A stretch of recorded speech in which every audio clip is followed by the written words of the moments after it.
Je trouve dommage en fait la position de Monsieur Meyer-Rossignol parce que finalement c'est se coucher devant Emmanuel Macron.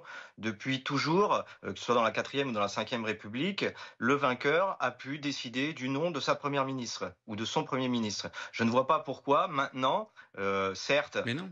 on a aujourd'hui trois blocs à l'Assemblée nationale qui sont plus ou moins proches. Pour autant, il y a un vainqueur. Voilà, quand vous faites une course, que vous arriviez avec 10 dixièmes d'avance ou avec 10 Ça, je minutes suis d'avance, d'accord. il y a un vainqueur. Aujourd'hui, il y a un vainqueur. Il y a un nom qui est sorti, Madame Casté. Pourquoi ne pas le soutenir? Pourquoi ne pas dire Mais on le non, ce soutient, sera mais il ne veut Madame pas le nommer. Casté et montrer à Emmanuel Macron que non, il n'est pas possible non plus pour lui de continuer sa politique et de continuer finalement de dégoûter les gens.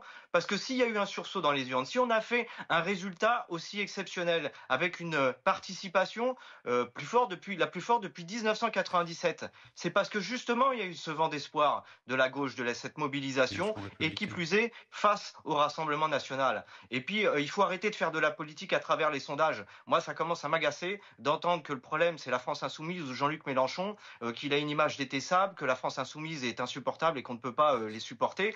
Je rappellerai quand même que le premier groupe dans la coalition, c'est la France insoumise. Alors, soit les autres sont encore plus nuls que la France insoumise, soit je pense que vos sondages, eh ben, ils racontent un petit peu n'importe quoi et que de temps en temps, d'aller sur le Mais, terrain, de temps en mais, temps, de Qu'est-ce que je rencontrer voulais les que je vous gens et dise? d'aller à la rencontre des vrais gens, et ben, ça fait un peu de bien et puis ça rappelle un petit peu les choses.